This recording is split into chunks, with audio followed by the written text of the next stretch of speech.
Kita mungkin tidak mampu memberikan dunia kepada orang tua kita, tetapi bertekadlah untuk memberikan akhirat untuk orang tua kita. Kita tidak mampu memberikan harta untuk kedua orang tua kita, tetapi bertekadlah kita mampu memberikan pahala untuk kedua orang tua kita.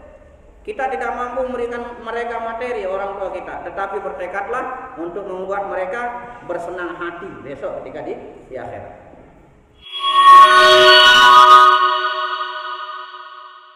Banyak orang kaya harta tetapi tidak kaya jiwa. Paham maksudnya? Berarti orang yang kaya harta, apakah itu kekayaan sejati? Tidak. Punya uang banyak, punya mobil berlimpah, punya gedung selangit, punya kebun sepengengat misalnya. Apakah itu yang dinamakan kekayaan sejati? Lah, kata Rasulullah SAW, kekayaan sejati itu adalah orang yang memiliki jiwa yang kaya. Jiwa yang kaya itu artinya apa, adik-adik sekalian? Jiwa yang selalu ridho dengan apapun, sebanyak apapun pemberian Allah Subhanahu wa taala. Jiwa yang kaya itu artinya jiwa yang mampu bersyukur. Sebanyak apapun harta diberikan oleh Allah, tetapi jiwanya bukan jiwa yang kaya, maka dia tidak mampu bersyukur. Nah, maka sejatinya orang yang paling kaya itu adalah orang yang mampu bersyukur. Nah, ini pertama. Kalau banyak hartanya.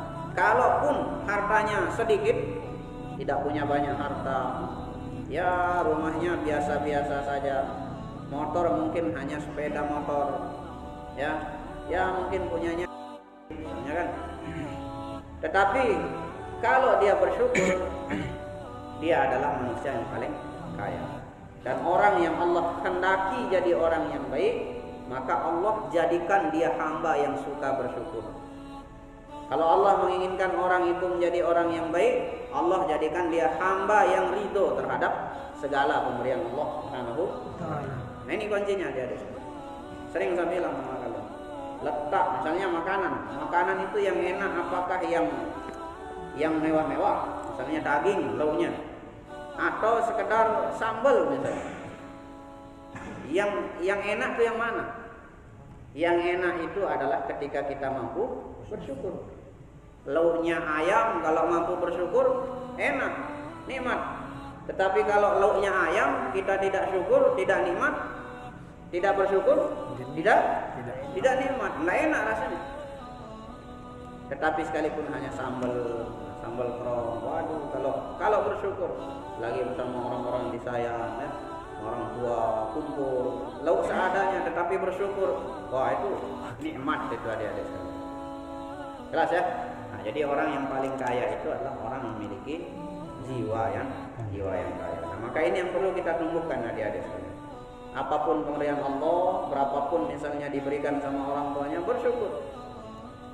Syukuri.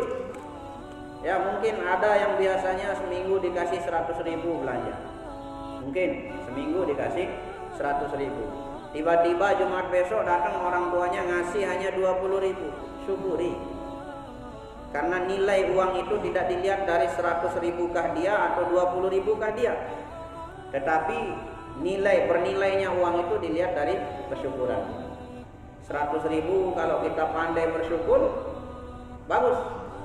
20.000 pun kalau kita pandai bersyukur, sangat bagus. Nah, cuma tentu ini ilmu yang sulit. Ilmu yang sulit ya. Kadang kita kalau dijonjok segitu, lah sida tok aran itu nyantri, lah sida coba sida nyantri aneh beng 20.000 terus protes. Nah, ini bukan orang yang kaya namanya begitu ya. Lah ya. Nah, jadi Allah Subhanahu wa taala kalau ingin melihat hambanya menjadi orang baik, Allah apa kan?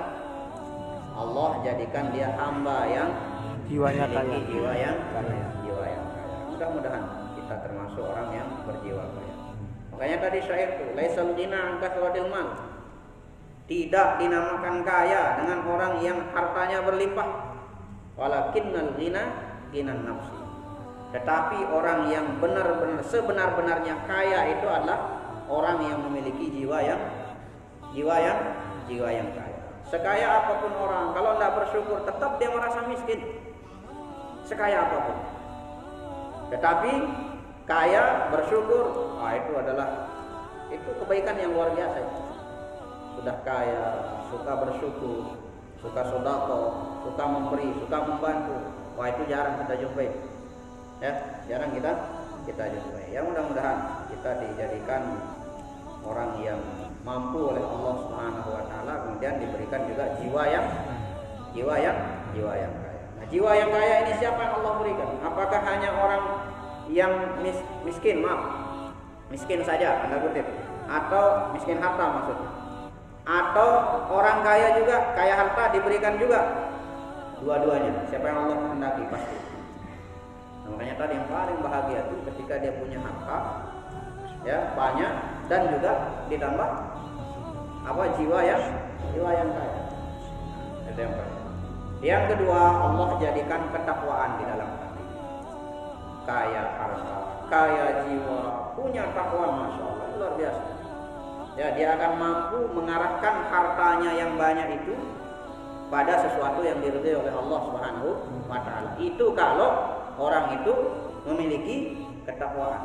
Tapi kalau tidak takwa, plus lagi tidak ridho, ya harta banyak tetapi tidak diiringi oleh ketakwaan, nah ini bahaya. Maka dia akan gunakan hartanya pada sesuatu yang Allah Subhanahu wa taala tidak ridho. Nah, maka kita alhamdulillah dari orang tua kita sekalipun mungkin ya ada pas-pasan ekonomi, tapi disekolahkan kita. Artinya harta itu dia titipkan. Ingat, orang tua kita bayar pendidikan kita, memang di dunia itu sepertinya habis uang yang diberikan, tetapi pada hakikatnya orang tua kita itu sedang menabung untuk akhiratnya. Berapa banyak biaya dikeluarkan oleh orang tua kita untuk biaya pendidikan kita hari ini, saat ini, selama 6 tahun, 3 tahun belajar di pondok, itu sejatinya adalah tabungan akhirat orang tua kita. Tabungan akhirat orang tua. Pacu atau tidak misalnya anak, ya pacu atau tidak anak putra putrinya ketika belajar, ketika orang tua mengeluarkan biaya untuk pendidikan anaknya, nah, maka itu menjadi tabungan akhirat. Makanya Tuan Guru dulu sering sekali menyampaikan keikhlasan orang tua di dalam membiayai pendidikan anak-anaknya itu berpengaruh terhadap akhlak adab daripada anak-anak. Nah ini, jadi mari mumpung ada masih orang-orang yang mengorbankan dirinya, mengorbankan tenaganya, waktunya untuk pendidikan kita hargai. Ya, orang tua kita berjuang, kita kan tinggal duduk dengar ilmu. Kalau orang tua kita duduk untuk ngaji tidak dapat, makan juga kadang sekali atau 2 kali kalau, ya, kemudian jarang di rumah, selalu di luar rumah untuk mencari pekerjaan, mencarikan kita biaya. Nah, kita kan tinggal duduk, tinggal dengar ilmu. Nah, itu makanya sering saya bilang, ya, kalau Anda diliputi perasaan malas, bayangkan bagaimana lelahnya orang tua kita berdua. Ya, munculkan seolah-olah di hadapan kita melihat orang tua kita yang sedang bekerja. Ya, ini kunci kalau kita ingin hilang rasa malas. Tapi kalau kita sudah malas, kemudian membayangkan orang tua yang lelah bekerja, tetap saja kita kita malas. Wah, ini keterlaluan. Ya, nah ini mumpung masih ada orang yang mengimpakkan jiwa, raga, bahkan nyawa untuk biaya pendidikan kita. Tak sedikit kita ini yang orang tua kita sudah tua, renta, bahkan ya bekerja sampai keluar negeri untuk menghidupi kita, untuk biaya kita. Tak sedikit itu. Ini kan kita rata-rata ekonominya menengah ke bawah. Ada aja yang pegawai negeri, cuma tidak semua, tidak banyak, hanya beberapa. Ada orang tua kita yang jadi buruh, orang tua kita jadi buruh. Maka buat orang tua kita sekalipun dia jadi buruh, tetapi buruh yang dimuliakan oleh Allah Subhanahu wa taala. Dengan cara apa? Tekun belajar di pondok. Ada mungkin orang tua kita hanya jadi tukang, ya, yang kadang dapat pekerjaan, kadang tidak. Nah, sekalipun demikian, buat orang tua kita sekalipun hanya tukang, tetapi tukang yang dimuliakan oleh Allah Subhanahu wa taala. Dengan cara apa? Nih, belajar betul. Makanya kan besok di surga itu, di akhirat, ada orang tua yang didatangi sama malaikat, dibawakan mahkota yang terbuat dari cahaya.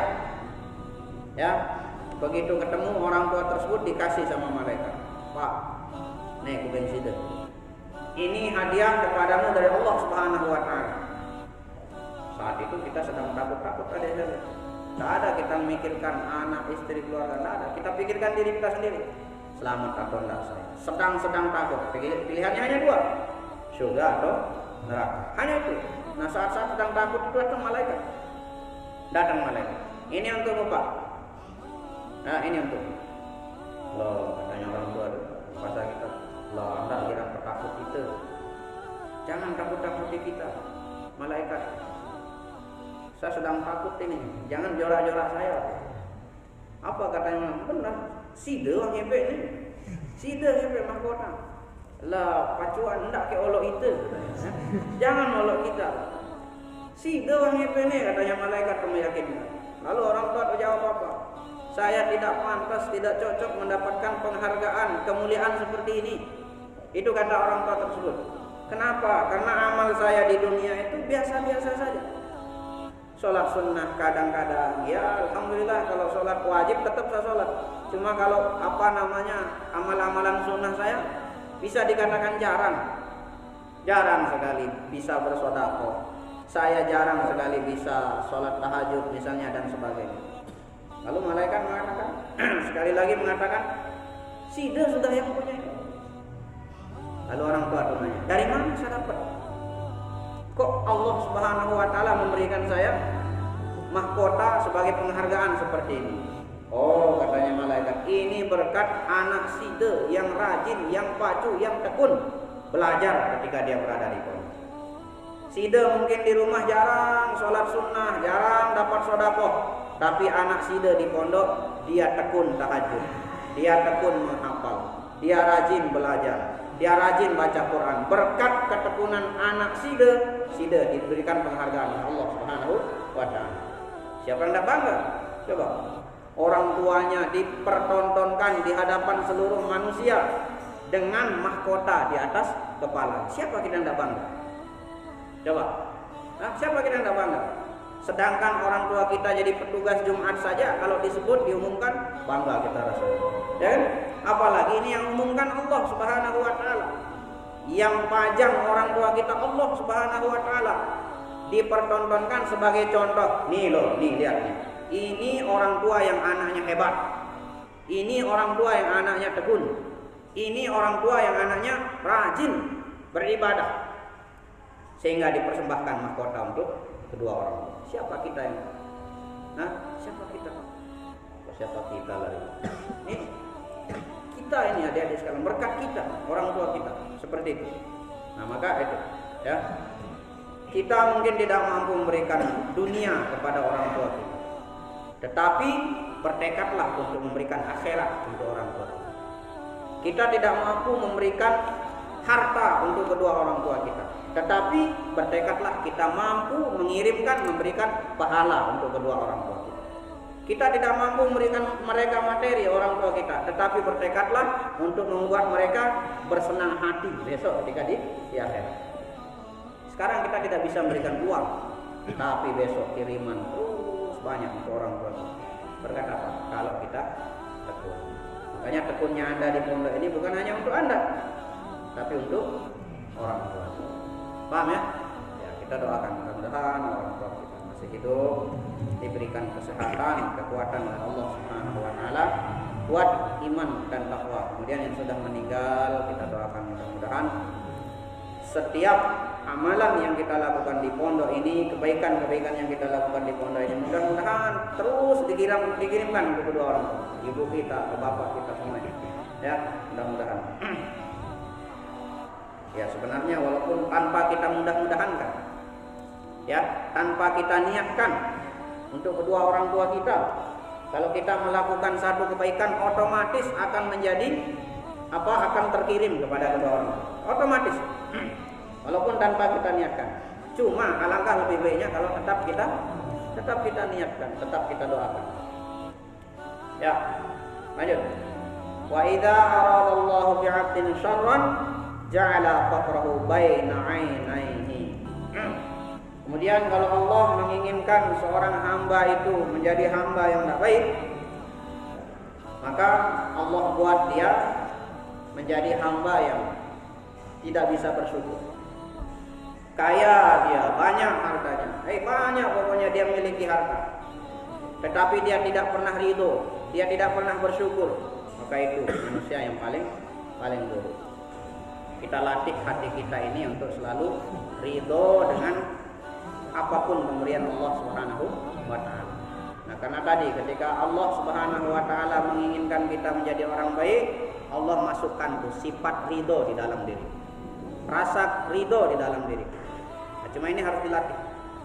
Ya, lalu misalnya di dapur tidak sesuai dengan selera kita, ridho, syukuri. Nah, kita menjadi orang yang terbaik. Uang misalnya tadi diberikan sama orang tuanya tidak sesuai dengan banyak yang kita inginkan, syukuri, ridhoi. Itu kita akan menjadi orang yang terbaik di sisi Allah Subhanahu